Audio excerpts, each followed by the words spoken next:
And welcome back to open session. We have concluded our executive session portion of the evening, and we'll be moving forward with the rest of our agenda. But first, if you'd be so kind, please join me in the Pledge of Allegiance.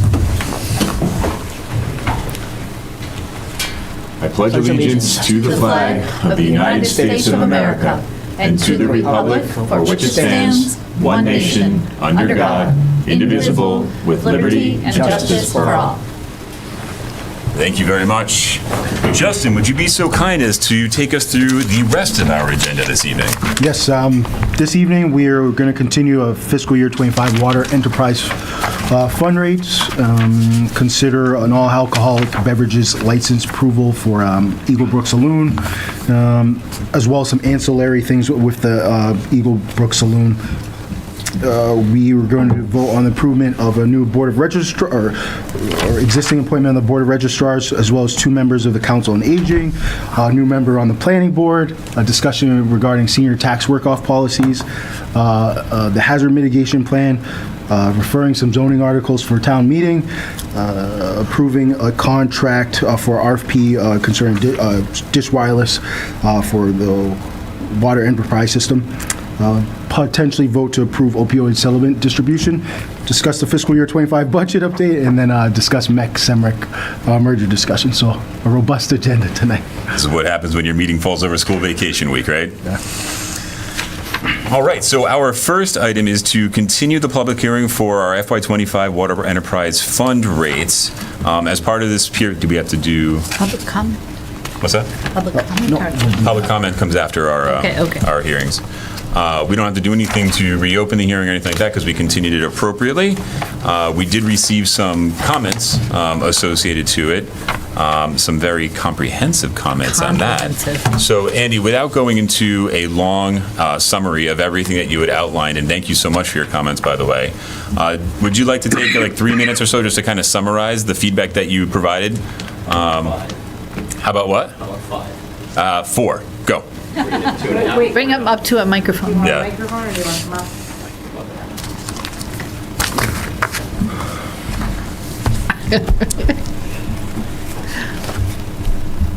I mean, are you going to pull up the 10 slides or no? No, we don't have the slides to be able to pull up and guide through, but I do think it's valuable to take us through kind of the perspective and just the high level summary. Okay, just quick for the board's benefit. So the first big production well I put in when I was 19 years old. I spent 5 years through college and even after that putting in production wells, so I understand the permitting. Most of the work was in New York and New England, so it's kind of all the same geology. As time went on, my career moved into environmental consulting, remediation, groundwater cleanups and stuff like that. I was an LSP for 20 years, and I resigned that certification back in 21 for the simple fact that I wasn't doing LSP work. So that moved on. I also held 4 water operator licenses for 12 years, everything from the treatment to a distribution 4 license, and as part of that distribution 4 license, you're required to take management courses, which were all rate setting. So over 12 years, I took 10 courses. From a historical perspective, when a free course would come up, I would send it to Jack, and Jack did what Jack did. I don't know if you ever went to him, but this is something that it was pretty important because I started seeing some of this stuff. So a year ago, when I blew my knee out, I binge watched every single Board of Selectmen's meeting for the past 2.5 years, and really entertaining. At the same time, the rate setting hearing last year, it's like we're missing something, and that what we're missing really has to do with PFAS. We have missed the opportunity. And Barry, just so I know you can dispute this stuff, but we should have been planning 3 years ago when PFAS was first found. Everybody that has PFAS in their water system, they have to do something. Attleboro has it. Millis, Natick. If you drive down Route 9 in Natick, before the Honda dealer, I mean, it's a huge plant they have there now. If you look at Portsmouth, I mean, these are projects, some of these projects I've worked on, some of the people I know that I used to work with worked on them. So, I mean, I'm familiar with what's going on. So the town has lost the opportunity, and the question then becomes, well, how do you fund that? And how much it's going to cost? I know Blair said last time it was $5 million for PFAS. we don't have infrastructure to handle the waste and backwash for the treatment system. So that's not included. I mean, you're probably talking $10 million a plant. And since where our well's located, you have to, how do you deal with that? We have no planning. There is no infrastructure in place to deal with that. We're certainly not going to pump it to the wastewater treatment plant on the top of the hill. And you're not going to pump it to the wastewater plant for the prison either, because that system can't handle this. So this is something that, we've missed that opportunity. So that being said, I noticed that the increase of 6.2% that was proposed last time, they identified, well, I'll say 2 items, basically increased costs and utilities. Being on the Energy Committee, and I looked at the Mass Energy Insight, the numbers don't make sense. We're actually seeing a drop in energy use, and for everybody's benefit here, I took the 25-24 Department of Energy estimates on where we'd be with fuel oil, as well as the oil production, natural gas, and they're showing steady. So we're not seeing a 35% increase that was put on this slide. So that's a concern. And the other thing that to this day, I still don't understand is that why we're purchasing vehicles that we don't really need. Again, looking at the MEI data, we are so far out of whack with the surrounding towns that have the same size vehicle fleet in terms of fuel use. It's huge. Kelly Brown, who I think everybody here knows from the green communities, we talked about this because she said, what's Norfolk doing? When you take the gasoline, diesel out of our use in town, we've saved 26% of our energy. We've met our green community goals. But when you throw that back in, we're 6%. So there's something wrong there. So. Gotcha. Okay, so I mean, just to high-level summarize, a lot of the core of the concern is associated to the planning for potential PFAS issues coming down the pike and what the remediation efforts will look like from our perspective. Blair had given us one projection. You're identifying that based on your experience, it would be a much larger projection in terms of what it would take. It will be. But both are fairly aligned in identifying the fact that this is something that is on our radar and remains on our radar that we're testing for fairly consistently. But every single time I've watched a discussion by members of the DPW talking about PFAS, well, we haven't hit the 20 parts per trillion yet. It's like you're basically sticking your head in the sand when you say that, because the inevitable will be you're going to have to treat for PFAS. And every single year that goes by, it's one less year you have to plan. Especially with the changing recommendations and standards that are being put out by the federal government. Completely understand. And so I think that's reinforcing a lot of what we identified as a board as being something that we want to be updated on in a fairly routine fashion as we move forward to make sure that we're staying ahead of it. But your comments are very well heard and appreciated, associated to what we need to do to make sure that we're ready for that coming down the pike. So thank you so much. Okay. Really do appreciate it. Okay. On the other stuff, more energy related on the fleets and everything, also heard, but I think that's for a different time as we work our way through the finalization of this water hearing. But if you, one of the comments on the increased budget for next year, they specifically identified utilities and fuel. So the question is, do we need to get that under control? The biggest surprise was that we do have the Sharon Avenue pump station basically is a fixed cost through 2025. So there's going to be no increase between now and then. And that's been in place since 23. So there's that. Okay, I think we got a great grasp as to everything that you were talking about, the impacts to the rate that was put through. Yeah. Thank you so much again. I really appreciate it. Does anybody on the board have any questions for Andy associated to what he just outlined for us? I just have a comment. I just would want to say thank you for the careful review of what we're doing. I think that's really valuable to us as a board, to really, reading the dialogue between you, well, it wasn't a dialogue, but it felt like a dialogue, was really valuable to me to go through. And just one takeaway from there, Justin and I have had conversations about reducing our reliance on fossil fuels, so I felt like your comments about the fleet were well taken and a good inspiration for us to think about the future, so thank you. So what's the next step then? Well, this isn't like Kevin is saying we have a huge agenda tonight, but I think no. I mean, if you were to say that, yes, we're going to be planning on looking at that. The next step is we need to look at using more electric vehicles. We need to reduce our consumption of fossil fuels in our fleet. And I mean, electricity. I mean, looking at Holbrook Street, the data, it's been there for 2 years. I mean, I don't know or you can just nod. I mean, does Whitewater monitor the VFDs? So the issue we have there is we have six wells. Yeah. So we've throttled down Spruce because it's not producing as much. So we're relying heavily on Gold Street and Polbrook. The costs that we're facing are the delivery costs. It's the delivery charge. Blair and I have gone down that rabbit hole with Eversource trying to figure out what is going on. Every year at budget time, we review all of our costs. Thank you for answering the question. I appreciate it. I didn't necessarily want to get into a back and forth on questions associated with what was presented. I appreciate you jumping in to be able to provide insight. Jim, did you have any questions based on the notes? Andy, do you have some, you threw out some numbers around mitigation of this issue. Yeah. Do you have backup for those numbers? Norton? You have a number of numbers here. Norton. And knowing you, I'm sure you got them somewhere. Yeah, Norton. I'd love to see them. To give you an idea, Norton just put a system in for one of their wells. It was $4 million, but they already have the infrastructure in to deal with the backwash.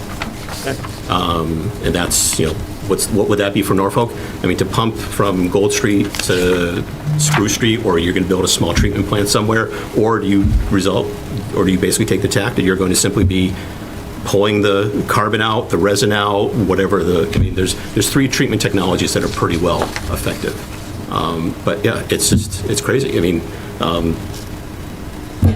the other thing I didn't mention is in order to treat PFAS, you have to get an iron removal system. You look at the Facebook page, people complain about brown water all the time. That's a problem, and that will affect the performance of these treatment systems. The prison put one in 2017, iron manganese, $10 million, and that's a third the size of this system. Over at Wheelock School, if you've been over there, if you know where that is, they put a system in. It's a $21 million building. It's twice the size of this room, and people are up in arms about the fire station. I mean, this is expensive technology. We should have been planning for this the first hit you had, and you can't turn back time. I know that, but and I'm probably sounding frustrated and like I'm whining. But the thing is that we're going to be in deep. We're going to be in deep. Yeah. And again, we don't view it as whining. We view it as an incredible resource that we have here in town to be able to provide insight on this kind of stuff that we know is coming down the pike. But that being said, I think we have a great grasp on the information that was shared. Jim, you don't have any other questions? No, but I would like to get with you individually, Andy, if that's okay with you. I'm working part-time now these days. If you want. And I'm unemployed, so we'll find the time. If you want, I'll send you an email. We'll make a time. We'll go do a tour. Deal. Thanks. And everything will be close by. So. Fantastic. Thank you so much, Andy. Really appreciate it. I hope that there's some tweaking of the numbers. Appreciate it. Thank you. Okay. That being said, that concludes the comments that we were looking for associated to the proposed plan. Given the fact that Jim has some extra questions he'd like to talk to Andy about offline, I would propose that we close the public hearing tonight and then delay a vote on approval of the rates until our next meeting, unless anybody has an objection to that. No, I don't. Is there any urgency? Yeah, for billing, we'll be starting when's the next quarter? Coming up, April, I believe. So yeah, we need to kind of get going on it. We have a meeting next Monday, don't we? We have a meeting next Monday. Next Tuesday. Tuesday, sorry. It can wait till next Tuesday, right? Yeah, that'll be fine. Okay. Yeah, Okay, so that's amenable to the Totally board? good. Yes. Is that okay with you, Jim? Yep, thank you. Fantastic. So in that case, I would take a motion primarily to close the public hearing. I move that we close the public hearing for water rates. I will second. Hearing a second. Any further discussion? Hearing none. All those in favor say aye. Aye. That is a unanimous vote. All right, so are we going into our next public hearing, Justin? Yes. Thank you. Thank you. Oh, I'm not done. You can't go anywhere just yet. The next agenda item is the transfer of Section 12 all alcoholic beverages license.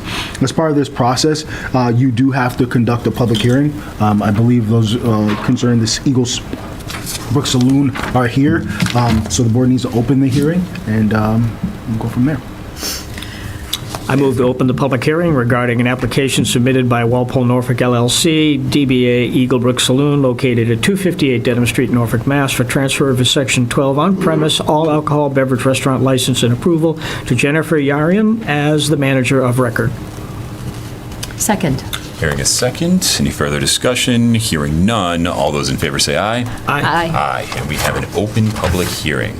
Yep, and in the board's packet, they have information regarding this application. There are some ancillary items that will emerge in moving forward, which is a all alcoholic beverage license, a common victualler, as well as an entertainment license. But in terms of the all alcoholic license, we're prepared to move forward. Obviously, if the board were to approve it, it'd be conditioned on the receipt of all license fees, et cetera. But what we've received so far, there are any concerns? I don't know if you want to hear from the business at all, but we have no other comments from anyone else in terms of this license transfer. Very good. Well, in that case, I would primarily open it up to anybody in attendance who would like to speak on behalf of either the current owner or the prospective owner. You can join us right up here, sir.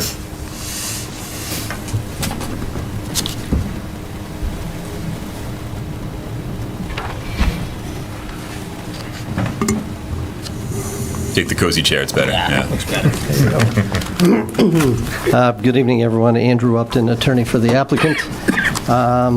Just to give you a brief overview, there's clearly a public need for a liquor license at this location. Eaglebrook has been a great part of the community for many, many years. The McTurnan and Horn families are here as the sellers, but also as supporters of the transferee. One thing they told us is that they want to sell as a family business to a family business, and the applicant is the Yarian family. Jennifer Yarian, proposed manager of record. Ara and Evan, the sons, are here. Just for the record, the manager has been the manager on 3 liquor licenses in the past. The family is the owner of the Beacons restaurant in Walpole. They've been in the industry for close to 30 years. They have never had a violation on a liquor license. The staff is tips trained. The manager is tips trained. And finally, I'll just tell you that if you've been to the Eaglebrook Saloon recently and you go there, if and when this transfer is approved, you will see the same thing. They are not planning any changes to the menu, the layout, the floor plan, really any aspect. They're planning to run a good operation as it is, and they have offered every staff member who works there the opportunity to stay on. So that's our overview. We're glad to talk more or answer any questions, and thank you. Thank you very much. Questions from the board? Anita? I don't have any questions. That was very thorough. Thank you. Jim? Nor do I. No. No questions from my end either. Thank you. So having heard that, is there anybody else who would like to speak this evening on behalf of either party? Seeing none. So in that case, Justin, I believe we just have to take a vote to sue. Late to the game. No problem. I just wanted to thank the Horn family for all they've done for all of the KP families and the communities. They are simply the best, and wish them all the best. Thank you, Sue. All right, Justin, so with that, we just need to take a vote with a motion to approve the transfer of license No, we would just close the hearing. We'll take care of those votes. later on in the agenda. Yeah. Beautiful. All right, so I'll do one more check to make sure that nobody wants to speak. Nobody's clamoring for a mic. Nobody's jumping on and waving hands online. Fantastic. In that case, we would accept a motion to close the public hearing. I move that we close the public hearing. I will second. Hearing a second. Any further discussion? Hearing none. All those in favor say aye. Aye. Aye. And the public hearing is now closed. Thank you once again, gentlemen. Appreciate it. Thank you very much. And are we to understand that you will take those votes for the liquor, entertainment, and CV at Yes. some point later? We're going to do public comment, assuming the chair does that, and then those are the next items we're going to handle. Perfect. Yep. All right, as Justin just teased, our next item on tonight's agenda is going to be our public comment period, where we offer anybody in attendance to be able to join the board and share for around 3 minutes on items that pertain to the scope of the board or the town administrator's office. Do we have anybody in attendance this evening who would like to join us for our public comment period? Or online. I am not seeing any interest in public comment, and therefore we'll be moving on to our next item this evening, which is to vote. Nope. Justin, we are moving up the agenda item to approve the license transfers. So we're going to be taking 5, 6, and 7. Anything else that we need to know before we take action on these items? No, I would just say that, these approvals of these various licenses would be conditional, and they're in the crafted motions, but no other additional information. Very good. Jim, Anita, any questions before we take some motions up? Nope. In that case, I would accept our first motion. So I'll do motion for number 5. We'll start with number 5. Yes, please. Jim, do you want me to go ahead? Is that okay? Sure. I move that the board vote to approve a transfer of Section 12 on-premises all alcoholic beverages restaurant license and approval for Jennifer Yarian as the manager of record of Walpole Norfolk LLC, DBA Eagle Brook Saloon, located at 258 Dedham Street. The hours during which alcoholic beverages may be sold are from 8 a.m. until 1 a.m. Monday through Saturday, 10 a.m. until 1 a.m. on Sunday, and all patrons must be off the premises by 1:45 a.m. The approval of this license is conditioned on the receipt of all license fees associated with the issuance of an all-alcoholic beverages license, relevant departmental certification and sign-offs, and the receipt of the certificate of liability insurance. I will second. Hearing a second, any further discussion? Hearing none, all those in favor say aye. Aye. Aye. Aye, and that is unanimous. Our next one. I'll keep going. I move that the board vote to approve a common victualler license for Walpole Norfolk LLC DBA Eagle Brook Saloon located at 258 Dedham Street for manager of records Jennifer Yarian within the hours of 8 a.m. to 1 a.m. Monday through Saturday and 10 a.m. to 1 a.m. on Sunday, and all patrons off the premises by 1:45 a.m. The approval of this license is conditioned upon the receipt of all license fees associated with the issuance of a common victualler license, relevant departmental certification sign-offs. Second. Hearing a second, further discussion? Hearing none, all those in favor say aye.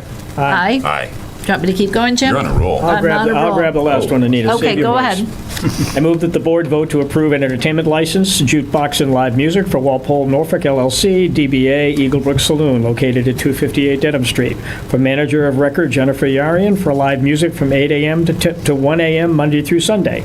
The approval of this license is conditioned on the receipt of all license fees associated with the issuance of an entertainment license, relevant departmental sign-offs and certifications. Second. Hearing a second, any further discussion? Hearing none, all those in favor say aye. Aye. Aye. And that is done. I will just quickly say, Chuck, John, Ellen, all of you, it's very rare that an institution like this makes such an impact on so many people in a community. And it's not just Norfolk, it's Rentham, it's Plainville, it's everybody around here. There is not a single person that you talk to who cannot give you a fond memory about Eagle Brook Saloon. It's difficult to put into words what that means to people, and it's even harder for me to try to encapsulate gratitude and appreciation for what you gave to everybody here. Thank you all so very much for what you have done and what you have given this community. We cannot begin to tell you how much we appreciate it. Thank you. Thank you. I'd like to add one comment on that too, because John, you may remember years and years ago, when a small organization was started up to help people in this community, you stepped forward. My wife was one of the people that was trying to establish that, and you were of tremendous help, volunteered your time, your expertise, and that organization lasted close to 20 years in giving back to the community, and you were a great help in making that happen. So I too share that sentiment. Thank you. Thank you. Thank you. Our next item this evening, as we are not going to be entertaining the vote for the water enterprise rates until our next meeting, will be to vote to approve the appointment of a Board of Registrars member with a term expiration of March 31st, 2027. Justin, some background, please? Yes, Mr. Chair, in the board's packet, they have relevant backup regarding this appointment. This appointment is a reappointment. This gentleman was in this position previously. You'll note our certified mailing from our Select Board office indicating that this renewal is up.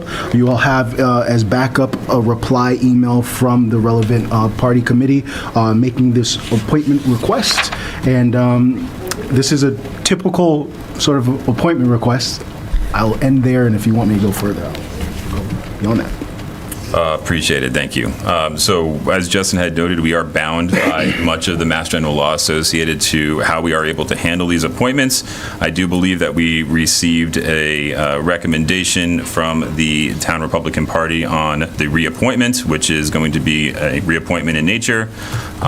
Do we have any further discussion or question from the board? No, not at this time. Anita, very good. So at that point, I would accept a motion to approve the appointment of Mr. Stagg. May I say something, please?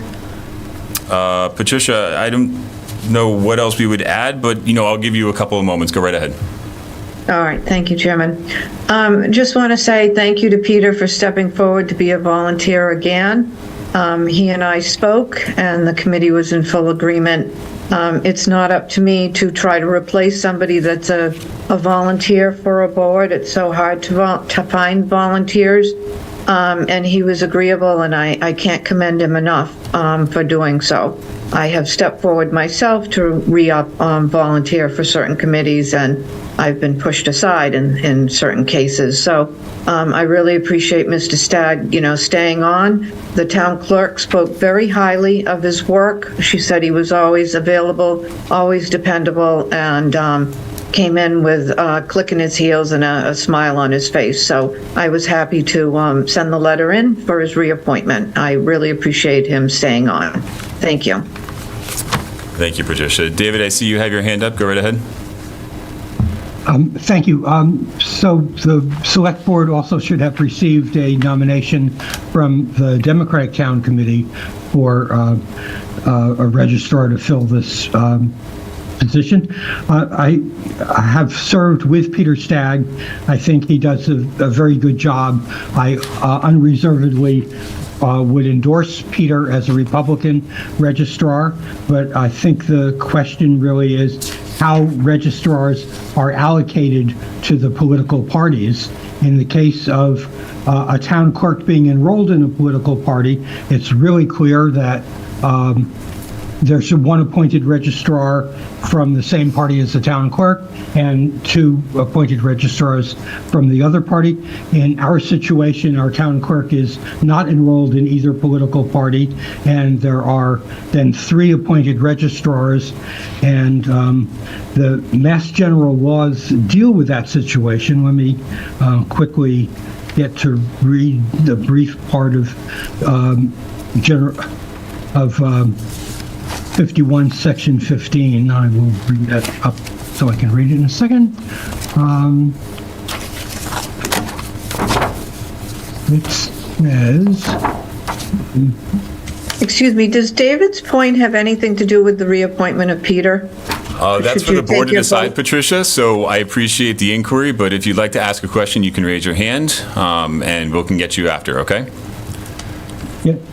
David, if you could please move the question along, because if there is an inquiry associated to the question, then we can answer it. Otherwise, we can't stay in waiting for the reading of general law.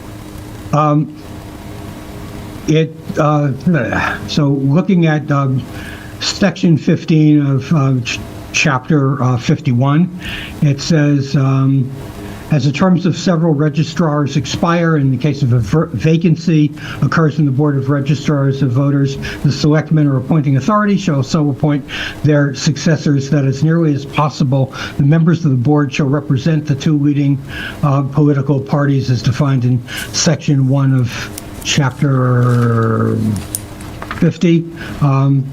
And then has the provision that there can't be more than two members from either of the leading parties. At any rate, so the statement that the appointments should be made to represent as nearly as possible the two leading parties, and basically the definition in Chapter 50 says as represented in the general court, would seem to say that because more than 2/3 of the general court are Democrats, that then 2/3 of the appointed registrars should be Democrats. That's the only interpretation I can make of the statement, as represent as nearly as possible. Thank you, David. So, David, to your point, then, your request is that the reappointment of Mr. Stagg instead be allocated to the appointment of the recommended candidate from the Democratic Town Committee. Is that correct? Actually, I have two ideas. That's one of them. That would be following the general law. And the other thing, if you decide not to do that, is that it would seem to me to be fair to have some system where the two parties take turns in having two of the three registrars, rather than it being one party that always has two of the three registrars. Point May well I taken. comment, Something that please? I'm happy. Oh, excuse me, Patricia. May I comment to Excuse me, this, please? Patricia. Excuse me. I'm answering Mr. Rosenberg's question. So, David, while I understand the perspective shared associated to your interpretation of the Mass General Law, our interpretation here is that there is not a vacancy per se, that this is the reappointment of somebody who is currently in the role. Thereby, we wouldn't be changing around who would the party affiliation be associated to.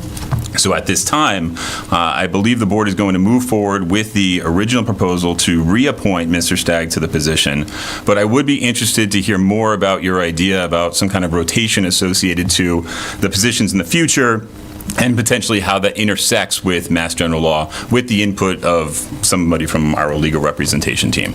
But for tonight's agenda, the item to approve the appointment of Peter Stagg is something that I'm going to keep to unless I have an objection from any other member of the board. Not at all. None here. Very good. So in that case, I would take a motion to approve the appointment of Mr. Stagg to the Board of Registrars. I move to approve the appointment of Peter Stagg, the reappointment of Peter Stagg to the Board of Registrars with the term expiring on March 31st, 2027. I will second. Hearing a second, do we have any further discussion?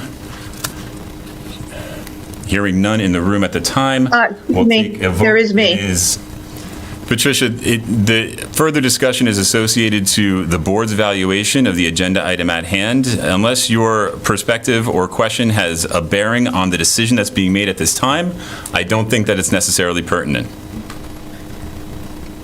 I would just like to say that the Republican Town Committee was asked to put forth the person. We did. The Democratic Town Committee puts forth the person. They do. The third one happens to be a Republican, but we have nothing to do with that. Thank The you. third registrar. We do not put forth the third one. So why there was question about Peter should not have happened. Thank you. We have a seconded motion on the floor. I'm hearing no further discussion. All those in favor say aye. Aye. Aye. Mr. Stagg, despite the path we took to get there, we truly appreciate your service as the Board of Registrar and look forward to your service once again, sir. Moving on to our next item this evening. Justin. Yes, Mr. Chair, there's two items associated with, but they're each individual. The board is going to consider appointment of Lawrence Cohen as a member of the Council on Aging. In the board's packet, they have her application, and she has been endorsed by Ms. Debbie Grover, who's the Council on Aging Chair. I don't know if Lawrence is here. So Larry Cohen isn't present, I don't believe, this evening. Yep. And I'm Sandra Butler, so I think there's two people. Yep, there's two people. So the first item is Lawrence Cohen. Do you want to use the microphone if you can speak? Let's wait just a second. Oh, I'm sorry. Yeah. No, that's okay. No, just, when you said she, I wasn't sure if you had. Susan, sorry, yes, I apologize. Yeah, no. Lawrence Cohen, E. Susan. I think we're good. No problem. Sandra, would you like to join us just to briefly talk about your interest in the position? Or you can absolutely say, no, I'm good, thank you. I'm good. I'm happy to be a member of the group if I can. Oh, thank you, sorry. I've gone to 2 meetings so far. I've lived in Norfolk most of my life, and I have a career in 20 years at HESCO as a social worker with elders, so I think it's a good fit for me as a volunteer, and I'm recently retired. Thank you. Fantastic, thank you so much. Do we have any questions for the board on the proposal of the two prospective members to the Council of Aging? No, I just, to reiterate what we are saying time and again, is this town runs on volunteers, so thank you for your willingness to serve. I would echo. Thank you. Mr. Chair, these appointments are two different term expirations. Right. Mr. Cohen's for June 30th, 2024, and then Sandra Butler's June 30th, 2026. We can take them individually, if that's all right with you, Mr. Chairman? Absolutely. I move to appoint Lawrence Cohen to the member of the Council on Aging with the term to expire June 30th, 2024. Second. Hearing a second. Any further discussion? Hearing none. All those in favor say aye. Aye. Aye. I move to appoint Sandra Butler as a member of the Council on Aging with a term to expire June 30th, 2026. Second. Hearing a second. Any further discussion? Hearing none. All those in favor say aye. Aye. All Thank you, right. Sandra. And we are appointed. Congratulations and thank you so much once again. Our next item this evening is to vote to approve the appointment of Christian Guston as an associate member of the Planning Board with a term to expiration of June 30th, 2024. Justin, anything else for us? Mr. Chair, this is, as the board is aware, this is a joint appointment by the Planning Board as well as the Select Board. This was, the Planning Board voted on February 13th unanimously to appoint Mr. Guston. I believe he is here tonight if you would like to ask him any questions, but they did recommend his appointment, and that is in your packet. Fantastic. Mr. Guston, would you like to take a brief moment to talk about your interest in joining the Planning Board as an associate member? So I'm just new to Norfolk. I recently moved here a couple years ago, and I just wanted to, get myself involved in the community as best I could. I've got a young five-year-old daughter, and just like you guys say, you guys run on volunteers, so I'm hoping I'm one of them. That is fantastic. We are too. Yeah. Well, first let me say welcome to Norfolk. We do hope that you love it here as much as we do, and I'm sure that you will as time goes on. And we greatly appreciate your willingness to contribute to the betterment of the town. Thank you so much. Thank you. Anita, any questions for Mr. Guston? No questions. Just glad to have you Big here. thank you. Absolutely. Thank you. All right, so with that, I will accept a motion to approve. I move to approve the appointment of Christian Guston as an associate member of the Planning Board with the term expiration of June 30, 2024. Second. Hearing a second, any further discussion? Hearing none. All those in favor say aye. Aye. Aye. And that is a unanimous vote. Congratulations once again, sir. Welcome. Thank you very much. All right, our next item is to vote to approve the senior tax work-off policies, Justin. Yes, this evening we have our Council on Aging Director, Ms. Karen Edwards. She's going to give a presentation regarding the senior tax work-off program. So this is all multifaceted, and I'll just give a brief background, and then Karen can get into it. This is this is a master own law that the town adopted. This has been a program that's been in place for some bit of time, and we want to promote the program for seniors, but also we've seen a lot more interest in the program, more than what's typically been budgeted for. So we're going to, one, promote the program, but also talk about possibly implementing some policies so we can make sure we are functioning this program, but making sure that it serves as many people on an income eligibility requirement there. So I'll give it to Ms. Karen Edwards. And hi, Karen. How are you? Hi. Thanks for having me tonight. Thanks for joining us. Go right ahead. Okay. So I have a little presentation I brought with me. So I am here to speak to you tonight about officially property tax work-off program is known as the Mass General Law, Part 1, Title 9, Chapter 59, Section 5K, and you can look that up if you want to at some point. And so I want to talk a little bit about why this program is important. And one of the reasons is Massachusetts does have one of the highest cost of living numbers in the country. It consistently ranks in the top 5. And many older adults want to age in place in their homes, yet they're on a fixed income while the cost of home ownership continues to go up. According to the 2020 U.S. Census, there's approximately 3,000 residents 60 and over in Norfolk. And this represents approximately a quarter of the Norfolk population right now. So it's a good amount of our population.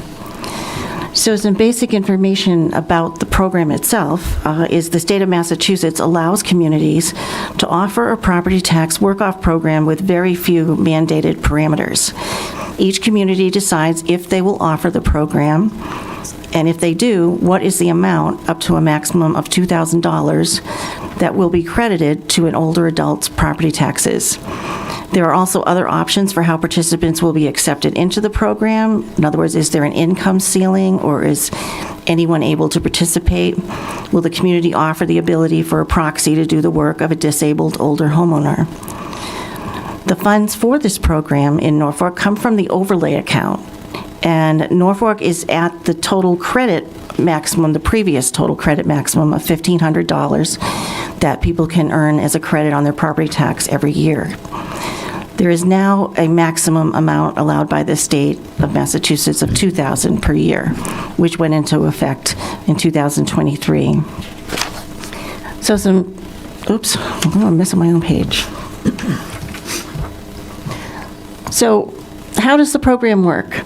The property tax work-off year is from January through November, and applications to participate in next year's program are generally available at the end of November for people. Participants are placed in a Town of Norfolk department and are able to complete a maximum of 100 hours at $15 an hour. Timesheets are sent to the Council on Aging by the people that are supervising the property tax volunteers, and we keep track of the hours, and then we report to the collector's office at the end of the year what people are eligible for their credits.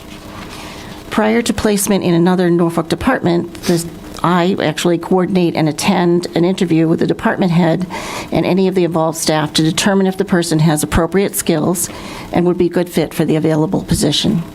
The applicant will also determine at that time if they feel comfortable doing the tasks required. So we've had some challenges in 2024 already, because the number of applicants increased from around 10 that we've had for the previous years to 19 this year, and the funds available will not cover the required amount for the applicants to work 100 hours this year. Next. So just to also move on to give you some policies.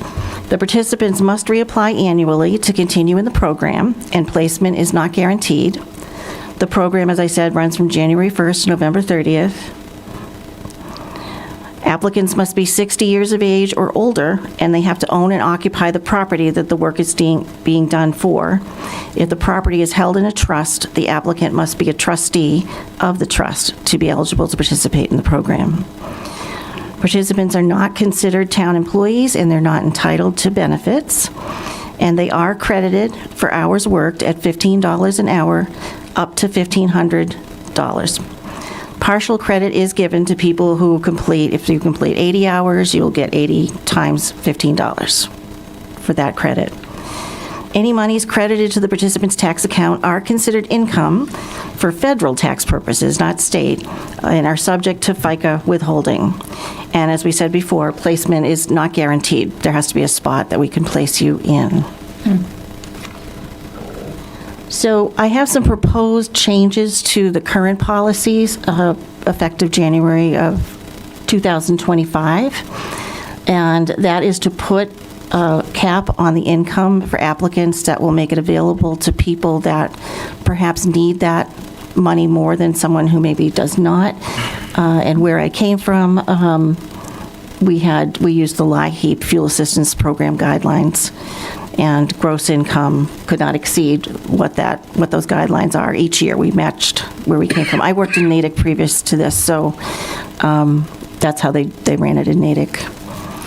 I am also proposing that we set the number of property tax positions to 15. We don't have a set number right now in our policies, so I'm proposing a number of 15. And also I'm proposing allowing a proxy to complete the actual work, so that if a resident is disabled and cannot complete the work on their own, that they will actually be able to participate in the program through that proxy. So having said that, I think future proposals may include things like consider raising the funds to the property tax program to support 20 people in the program. Consider raising the maximum limit per year from $1,500 to $2,000. As I said, it was approved by the Mass Legislature and signed by Governor Healy in 2023 to allow communities to do that. And I think that's the end of my actual presentation, but I'm happy to answer any questions anybody has. No questions from my end. Jim? No, I'm curious why there aren't more people actually participating in it. I actually am curious as well. The 19, I think, was because we made a better marketing choice of the program this year than we have in the past. We marketed it more widely. So we did get the 19, but I'm sure out of 25% of the population, there's probably a lot of people that could benefit from something like this. I think you're right. May I? And the things that you're suggesting as future proposals is the reason that they're not current proposals, financial, like having to figure out the funding of it, or? Yes, it would have to be, the funding would have to be improved. Before we can. Yeah. Mr. Chair, if I could just add a little bit to that. Part of, so Karen is absolutely correct. The funding for this program comes from the town's overlay account. And overlay generally, it's an account that we associate with abatements for property taxes, so forth. For the past few years, town usage of this fund has been around $5,500. So as Karen has mentioned, we've done a little more marketing publicity to it.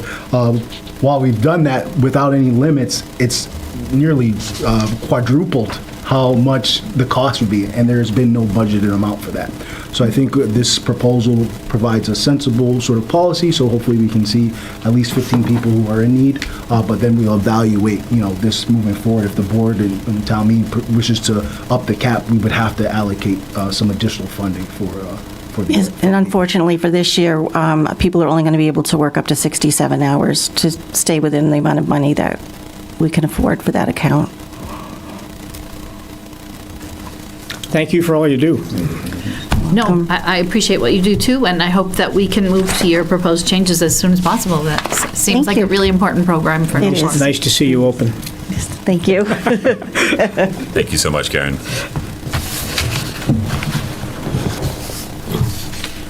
If the board is, okay, go ahead. Yeah, I'm just going to say, do we need to take an action? But go ahead. Yes. If the board's interested in adopting the policies that Karen had mentioned, I would suggest we'd have to take a motion to adopt, to at least to implement I'll just say LIHEAP, a fuel assistance program, as well as adopt allowing a proxy to do the work. To that end, I will take a motion to approve.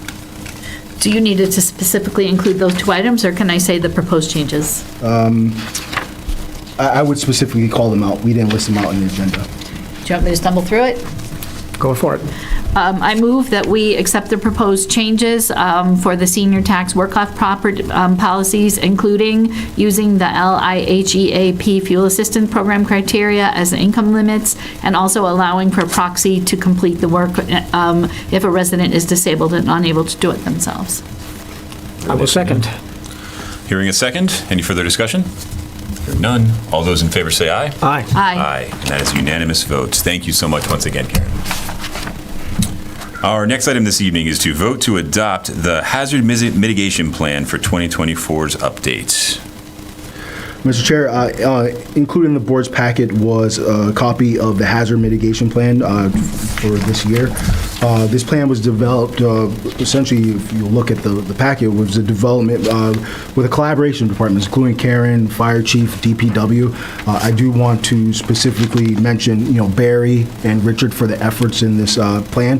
They worked in conjunction with MAPC to adopt this plan, and we need to have a formal review and approval so we can submit it before FEMA and NEMA for adoption. I'll call Rich and Barry up, but I would essentially say, they're here to answer any questions you have, but we'll just give a quick summary. Yeah. Welcome once again, Barry. Not a problem. Welcome once again, Rich. It's been a long time since I've been here. A long time. It has been. I'm so used to giving my presentations, So, high level, is there anything you'd like to summarize for the board in terms of the actions being taken and the impact on the community? I'll fill that one. So our last plan was done in 2010. Unfortunately, we were behind the 8 ball about getting this one up to snuff. I think it's important to understand that this is a living, breathing document. We had to point out certain objectives within the plan. that we need to look at moving forward. FEMA took a hard look at our plan along with several other ones, and they've added new mitigation that they're looking for. I don't know how we mitigate against hail, but that's one of the things we have to look at now. It's going to be a collaboration moving forward, planning board, DPW, all departments, referring to the goals and objectives set in here and carrying them out. We did a pretty good job last time. Through the process, through the 2010 plan, we were able to pick off a lot of things, but moving forward, this really needs to be in our back pocket when we make decisions, especially relating to dams, flooding, the rain events that we've been getting recently. That's all a component of this plan. Anything to add, Rich?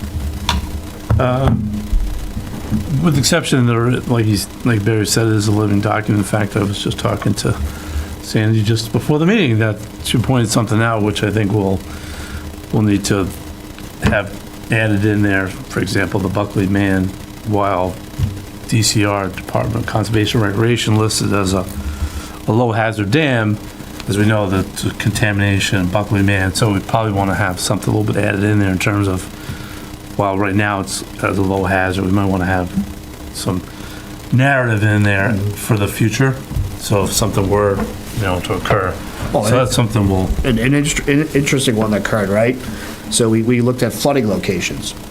Clark Street hasn't flooded in 10 years. But guess what happened the last rainstorm? So yeah, we can't account for everything. Yeah. Because nature was occurring the whole time we were putting this document together.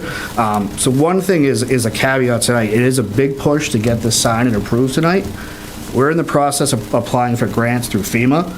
Unless we get this signed tonight and in the FEMA tomorrow, we might not be getting funding. No pressure. No pressure. So like Rich said, I think there's going to be updates and amendments to this as we move forward. But the point is tonight is to get everybody's approval on it, because literally by 9 o'clock tomorrow morning, we have to have our signed approval in so we can process with our grant opportunity we're looking at. So that's another big component of having this. Now that we have an updated plan, it opens us up to more grants available from FEMA and MEMA. Well, luckily, you guys have been incredibly transparent during the entire process of highlighting exactly what was going into this, what it would take from a prioritization standpoint, and the efforts that would be associated to the actions from each board and committee to ensure that it finds its way to fruition. So I don't have any questions or opposition to what's being presented tonight. Thank you both very much. Thank you. Anita? No questions? Thank you for your work. You did a nice job. Thank you. Thank you. Justin, anything else before we take on a motion to adopt? Nope, I just want to thank all of the departments that assisted with this plan, and I appreciate the work that's going to still continue into it. Still continue. Yep. That being said, I will take a motion to adopt. It's a doozy. Do you want to read it, Jim, or do you want me to do it? Feel free. So I move... It is not a contest. I move that we adopt the Hazard Mitigation Plan 2024, and I'm going to read a resolution adopting the Town of Norfolk Hazard Mitigation Plan 2024, whereas the Town of Norfolk established a committee to prepare the Town of Norfolk Hazard Mitigation Plan 2024 update, and whereas the Town of Norfolk Hazard Mitigation Plan 2024 update contains several potential future projects to mitigate potential impacts from natural hazards in the Town of Norfolk, and whereas duly noticed public meetings were held on December 15th, 2022 and June 6th, 2023, whereas the Town of Norfolk authorizes responsible departments and/or agencies to execute their responsibilities demonstrated in the plan, and now, therefore, be it resolved that the Town of Norfolk, there should be drums here, therefore, be it resolved that the Town of Norfolk Select Board adopts the Town of Norfolk Hazard Mitigation Plan 2024 update in accordance with MGL 40, Section 4, or the Charter and bylaws of the Town of Norfolk, and authorize the chair to sign the adoption document. Barry, you should know that most of these resolutions only have 3, whereas yours has 4. Overachieving in every aspect. FEMA, government at its finest. Second. We have a very robust motion on the floor. We have a second. Do we have any further discussion? I'm Hearing none, all those in favor say aye. Aye. Aye, and that is a unanimous vote. Thank you both Thank you. very Thank you much very once much. again. Best of luck in the morning. Yeah, set your alarm. Not a problem. We have a direct line too, so we're all good to go. Beautiful. All right, so that brings us to our next item this evening, which is to vote to refer zoning articles for the May 15th, 2024 town meeting to the planning board, starting with Justin. Yep, as the board is aware, this has sort of become a regular occurrence. This is a procedural thing. There's 3 zoning amendments that the planning board has sponsored for the annual town meeting upcoming. They're aligned around the inclusionary bylaw to comply with MBTA communities guidelines for inclusionary bylaws, the MBTA community zoning bylaw, as well as amendment to the schedule of uses and regulations. Rich will come back to the board to talk about these articles in the future, but now it's just largely a procedural motion to send it back to the planning board for a hearing that's coming up for it. Anything you'd like to add, Rich? If you want. I have a lot of questions on the bylaw, but it'll come at a different time. Yeah, when it comes back to us, to be able to put it on I will make this motion if you're ready, sir. Before we do that, Rich, is there any kind of context or color you'd like to add before we go through the procedural vote? No, the public hearing is going to be March 12th. Yeah, and Perfect. the advisory board meetings as well, so. Right. Very good. All right, in that case, we'll take a motion. I move that the board vote pursuant to Mass General Law, Chapter 48, Section 5, to refer proposed zoning bylaw amendments to the planning board for its review. Second. Hearing a second. Any further discussion? Hearing none. All those in favor say aye. Aye. Aye. Aye, and that is unanimous. Well done, Rich. It's a ton of work. What, did I hear that Rentham has done the same thing that Milton did? No. No. They haven't done the same thing. They haven't not passed a vote at town meeting to adopt, but they have expressed opposition to the designation of a adjacent community. Rich, please correct me if I'm wrong. Yeah, they're intending to write a letter that they're adopting. Okay. I heard the rumor. Now I know the truth. Thank you. Thank you, Rich. Thanks once again, Rich. Appreciate it. Our next item this evening is to vote to approve a real property lease at 28 Union Street with Dish Wireless and authorize the town administrator to execute the contract. Justin. Yep, I'm going to let Kate take this. She worked hand in hand with Blair and DPW to do this, so I'll let Kate give it. There's a memo in the board's packet. Yep. So on November 29th, the town issued a request for proposal to lease available equipment space at the water storage tank site located on Liberty Lane. The RFP was posted and went through the typical procurement process as required by law. So it's posted in Central Register, Sun Chronicle, and we had Project Dog on this one. So they handled the submittal process for us. There was one bidder, and this was Dish Wireless, LLC. And their bid was for an initial 5-year term with 3 optional extensions of 5 years each for a possible lease of 20 years. And that mimics the other companies up on the site as well. So the lease terms are similar. The total value to be paid during the initial 5-year term is $224,855.49. So we recommend the select board award the contract to Dish Wireless LLC. Thank you very much, Kate. Thank you. I had only one question. Do we have a concern about the fact that we only got one bid for this? Is this identifying a general lack of interest? We were expecting this. This is how it came about, was Dish contacted us. I see. Yes. Okay. And there's not really, from my understanding, really the only other company that isn't up there now is Dish. So. Got it. Very good. Thank you. Jim? I have no questions, no. I do not have any questions. Thank you for doing that work. In that case, I will entertain a motion to approve. I move to approve a real property lease at 28 Union Street with Dish Wireless and authorize the town administrator to execute the contract. Second. Hearing a second. Any further discussion? None. All those in favor say aye. Aye. Aye. And that is a unanimous vote. Thank you once again, Kate. Our next item this evening is to vote to approve our opioid settlement distribution. Justin. Mr. Chair, as the board is aware, we had discussed at our January 23rd Select Board meeting in terms of creating an application and allocating $20,000 in opioid settlement funds.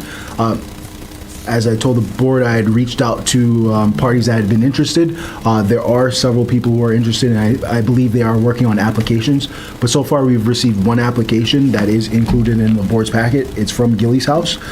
There's some backup in here that includes their application. I believe the board had wanted to move quickly on allocating some of these funds, so we're presenting that application, and as I said, I do know some other groups are working on their applications. I don't know if the board wants to vote to approve this now without seeing some of those other applications, because it is for $10,000, and you can only allocate $20,000 at this moment. Any other further appropriation above $20,000 would have to be at town meeting. How many other groups currently have expressed interest but have not yet submitted an application? Safe Coalition has expressed interest. We've reached out to the health nurse as well as the school grants associate there. There's been some general interest. I do not have any specifics in terms of the school aspect. The public health nurse has publicized our application and the post that we put on there. But I do know the Safe Coalition has expressed the most interest and said they were working on something. Well, from my perspective, I wouldn't feel comfortable issuing funds without an application fitting into our standard process that we put into place. So we do have one in front of us. There is another organization who would potentially be requesting funding. I would be open to awarding funds for the application we receive, given the fact that we laid out some parameters about what this process is going to look like. And there's no benefit to us holding on to this money much longer, from my perspective. I'm open to perspectives of the board, but from my perspective, I would want to move forward with some level of funding for the application associated to Gillies tonight. Well, I mean, Gillies House is a very worthwhile organization. They do wonderful work, so I can't imagine why we would not want to support them. I do think that, I guess I can't argue with what you said. There's a part of me that says I don't want other organizations to be left out of the process if they're legitimately interested in being in the process, but we do need to get these monies out, and it's a very worthwhile cause, so I would support exercising some vote on this particular application. I agree with you, Jim, and I feel like if we do take this vote to allocate this $10,000, it still leaves us another $10,000 to, if those applications come forward at a future meeting, it allows us to continue to, because we have permission from the town to spend $20,000, right? And so it allows us to continue that process as those other applications come in, so it doesn't use all the money in one place. They will spend it wisely. They do great work. If I could make a proposal to the board, I think that I would propose the idea that we award the $7,000 for the boiler replacement fund, and then hold off on the awarding of the other $3,000 until we hear from the other organizations, because that would give us just about a third of that money. And from what I heard, there was 3 entities that have essentially showed interest. We award that tonight. We allow that to get that ball rolling. We wait to hear about the other applications in queue, and then we potentially award the rest of the money after we have the ability to assess. Which could be as soon as next week, or it might not be until... That's fine. That's fine with me, too. Very good. So in that case, Justin, I imagine we have some sort of procedural hoop to jump through here, or is it just a simple motion to approve funding amount? Yes, simple motion. Very good. So in that case, I would accept a motion to approve the distribution of $7,000 in opioid settlement funds to Gillies House. So moved. Second. Hearing a second. Any further discussion? Hearing none. All those in favor say aye. Aye. Aye. Aye, and that is a unanimous vote. And thank you so much, Barbara, David, and everybody at Gillies House for all the work that you do. Thank you. That brings us to our discussion items this evening. Our first one is a fiscal year 2025 budget update. Starting on a light note tonight. Great. I actually hope it will be a light note. As the board's aware, we've undergone the fiscal year 25 process. Actually, this afternoon, I appeared before the Norfolk Public Schools Budget Subcommittee to talk about our budget situation and to answer any questions that they may have. The Budget Subcommittee recommended our recommended allocation this afternoon, and I believe they're going to have a public hearing in 2 weeks regarding that. In terms of the process for the town and what our next steps are, Todd and I are finalizing a sort of a budget recommendation for the board. We'll outline, next week, we'll have a presentation for the board, give you a picture of our revenue as well as budget summary and give a recommendation on a balanced budget. I'd like to then also have departments appear on a rotating basis moving forward until we get to the annual town meeting. We'll probably start with planning, finance, and select board probably that first evening. But we are very close to giving a proposed recommendation to the board. And yeah, we're well on the way there. I think high level, this year we're going to be utilizing less free cash to balance the budget, or proposing we utilize less free cash to balance the budget than last year. But I think we still have challenges moving forward, because I've always emphasized the more free cash you use to balance the budget, it creates cascading issues in the future. So I think we'll have to discuss that. But next week, we'll have the fiscal year 25 budget. Another update is Collins Center has completed their forecast template for us. We're working on trying to schedule them to come in next Tuesday as well, but we'll be very happy to talk about that. In the future, what we will do is I'll work with Todd to sort of have a forecast start off the budget process for it. And I'll do that in December with you all, so I'll kickstart the budget process a little bit earlier for us, but I think it's important for us to have those forecasts and everyone is transparent for everyone. Finally, I think, in the next week or two, I'd like to speak with the board regarding Tri-County. I know we're trying to schedule a meeting to get some updates about Tri-County. The Tri-County was able to, get about $17 million in additional funding for the project, so that has some significant impact for our member communities. So we want to get an update on those financial figures. But something that we might want to consider is, consider whether we want to, have a vote for a debt exclusion. And we need to talk about that, scheduling that. We have a proposal that might make sense doing it the annual town election. So that will be upcoming as well. So that's where we are, fiscal year 25 budget. Fantastic, thank you. Do you have any questions? Tri-County, you and I talked about some alternative ways that we might want to take a look at that. I'd like to continue that discussion. We will talk about that as well. Okay. Yep. Anita, any questions? Nope. I was surprised to hear the debt exclusion, so I knew that I know it's a possibility, but I understand. Thanks, Justin. You're welcome. Our next item this evening is our general update, starting with right back to you, Justin, our town administrator. Yes. In the board's packet, I wrote a memo regarding MEC and SEMREC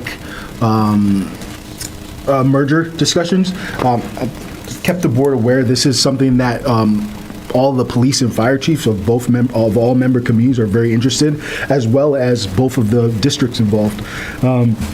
And so at our previous meeting on February 14th, both boards met. We signed an MOU to work through a proposal to look at if it's feasible for us to merge. I want to highlight for us, particularly being a member community of the MEC and where it's located in Norfolk, one of the priorities that I had spoken with both boards was to make sure we understand what are the financial ramifications for the town in terms of not only our assessment getting here, but our lease agreement, as well as the solar PPA project. So I'm prioritizing that. I'm working with the negotiating teams to move through some of those issues. But this is an exciting opportunity. I think the executive director of State 911 is very interested in this project. They've said they're interested in potentially providing some financial assistance. Lovely. But also beyond that, I've had a conversation with the executive director there. When we established the MEC, they essentially gave for this process $15 million to get that regionalization process done here in town. So understand that we might be looking at this merger. I did reach out to the executive director and say, maybe there's some interest in you coming here and relocating here, and there is interest there. So I think there's a great opportunity for the town here. So I will keep the board apprised of this. I'm hopeful that it will progress, excellent. but we will keep you apprised of it as it goes. Fantastic, thank you. Welcome. Jim, do you have any questions on the town administrator update? No. Anita? No, that's excellent. Thank you. Fantastic. Any other updates? That's it. Thank you. Thank you.